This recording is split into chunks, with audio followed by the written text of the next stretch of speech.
Assalamu alaikum friends, welcome back to my YouTube channel. In today's video, we will discuss the topic diglossia, which is one of the most important topics in sociolinguistics. So let's start this video. Before going into a detailed explanation of what is diglossia, let's first understand the meaning of the term diglossia. So the word diglossia is derived from two Greek words, di, which means two, and glossus, which means language. So we can say that a language which has two varieties is known as diglossia. मतलब क्या है इसका? एक ऐसी language जिसकी दो varieties एक ही speech community में बोली जाती हो, तो उस सिचुएशन को हम डायग्लोसिया कहते हैं. Definition of diglossia: a situation in which two distinct varieties of a language are spoken within the same speech community is called diglossia. जब एक कम्युनिटी में एक ही लैंग्वेज की दो वैरायटीज़ एक ही वक्त में बोली जाती हो, तो उस सिचुएशन को हम डायग्लोसिया कहते हैं. Moreover, diglossia is the use of two varieties of the same language and different social context. और ये जो दो वैरायटीज़ है लैंग्वेज की, इसको डिफरेंट सोशल कॉन्टेक्स्ट में यूज़ किया जाता है for different purposes. Let's suppose हम पाकिस्तान को ले लें, तो पाकिस्तान में उर्दू लैंग्वेज की दो डिफरेंट वैरायटीज़ है. एक है हाई वैरायटी, जबकि दूसरी है low variety. And both of these varieties are use for different purposes and in different situations. For example, the high variety is used in formal situations like education, government and media, while the low variety is used in an informal situation, just like we take friends and family conversation, cartoons and folk literature. So this process in sociolinguistics is known as diglossia.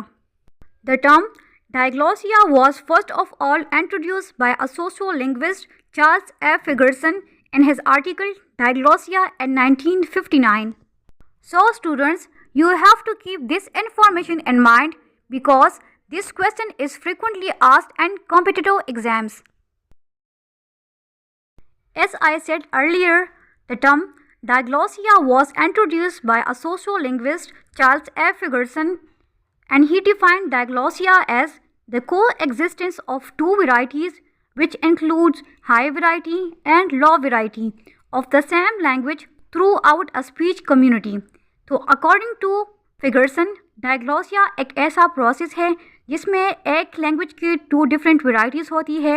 एक है high variety जबकि दूसरी है low variety.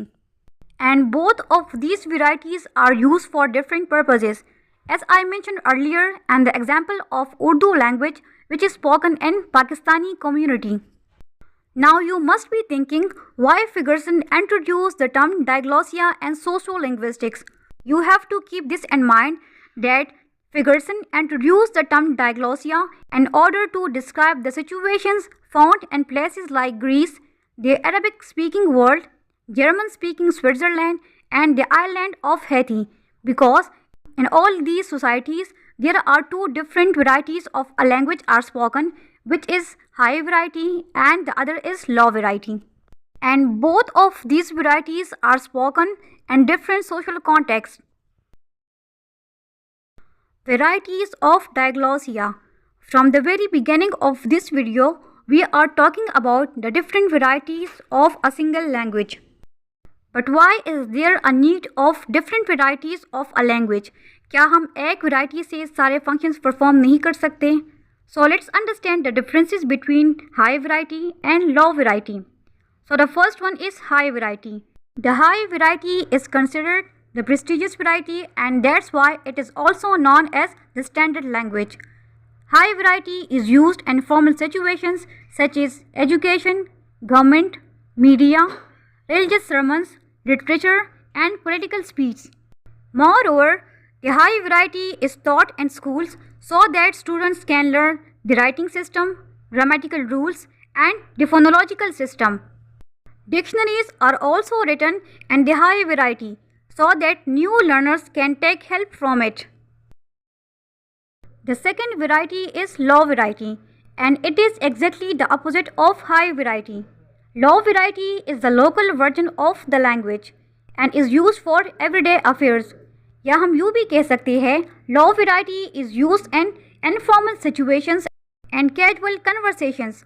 For example, हम अपने friends और family को ले लें तो फ्रेंड्स या फैमिली के साथ हम इनफॉर्मल लैंग्वेज का यूज़ करते हैं, ना कि फॉर्मल लैंग्वेज का। इसी तरह अगर हम पॉलिटिकल कार्टून्स को ले लें तो पॉलिटिकल कार्टून्स में भी लॉ वैरायटी ऑफ लैंग्वेज का यूज़ किया जाता है, and this is most of the time for the sake of irony. Moreover, folk literature is also produced in low variety of a language. The biggest difference between low variety and high variety is low variety does not exist in written form. So make sure that you keep this difference in mind. Let's understand the concept of diglossia with the help of examples. The first example is the Arabic language.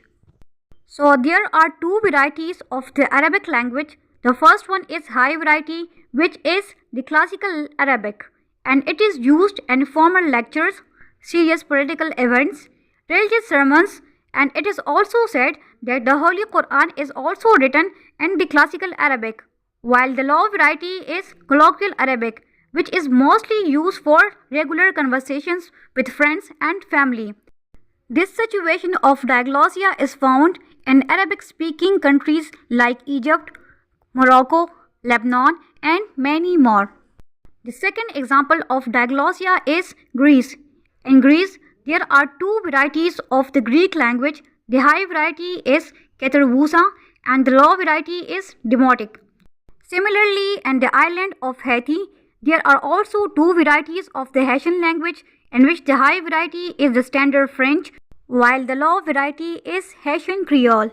So this was all about today's lecture. Thank you for watching this video.